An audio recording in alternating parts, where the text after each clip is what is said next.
পুলিশে ভরসা নেই। কেন্দ্রীয় বাহিনী যে এবারে যাদবপুরের লড়াইটা শেষ পর্যন্ত যে পৌঁছলো হাইকোর্টে। কেন্দ্র এবং রাজ্যের যৌথ উদ্যোগে ভয়মুক্ত পরিবেশ তৈরি হোক যাদবপুর বিশ্ববিদ্যালয়, এই ভিত্তিতেই মূলত মামলা। দেখুন,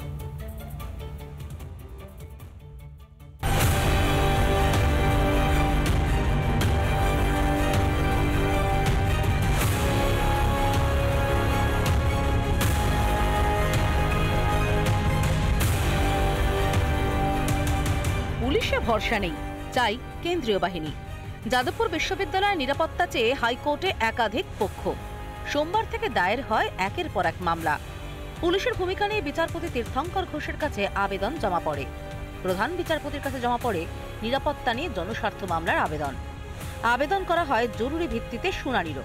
যেসব অর্গানাইজেশন ইউএপি এর শিডিউল 2 এর মধ্যে ব্যান্ড, তাদের মতাদর্শে বিশ্বাসী কিছু ছাত্র সংগঠন যদি ইউনিভার্সিটির মধ্যে থেকে কার্যকলাপ চালায়, সেটা অ্যাবসলিউটলি চিন্তার বিষয় এবং এটা কেন্দ্র রাজ্যকে প্রয়োজন হলে উভয়কে একভাবে মিলে দেখতে হবে।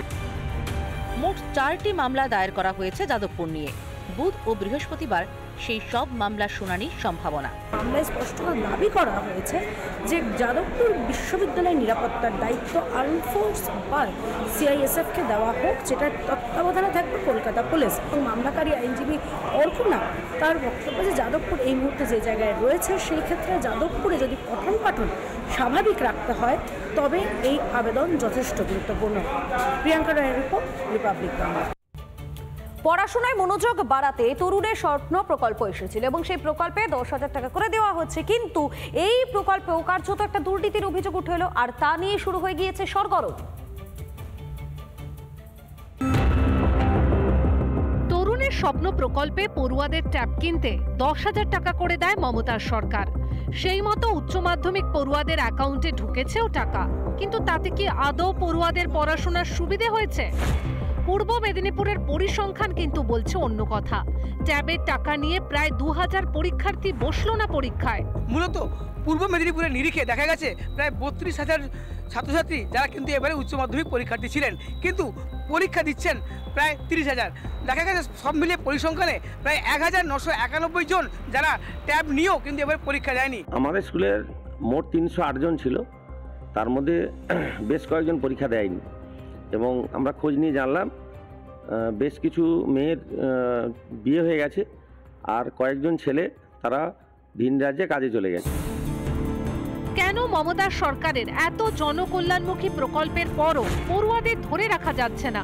এই পরীক্ষার্থী না বসার প্রধান কারণ সেটি হচ্ছে রাজ্য সরকারের দূরদর্শিতার প্রতি অনীহা প্রকাশ করা, শিক্ষা ব্যবস্থার প্রতি প্রশ্নচিহ্ন তুলে ধরা। এ বিষয়ে মুখে কুলুপ জেলার শিক্ষা কর্মাধ্যক্ষের। এই ব্যাখ্যায় ভাই আমি দিতে পারবো না, বলতেও পারবো না।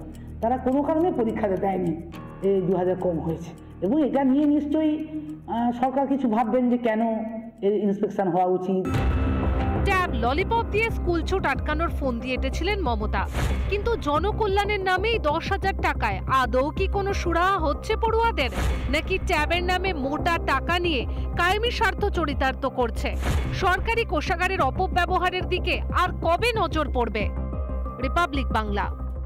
নানা ধরনের কন্টেন্ট দেখার জন্য লাইক করুন, শেয়ার করুন আমাদের ফেসবুক পেজ, সাবস্ক্রাইব করুন আমাদের ইউটিউব চ্যানেল। পাশাপাশি অন্যান্য ব্রেকিং নিউজের জন্য অবশ্যই চোখ রাখুন রিপাবলিক বাংলায়।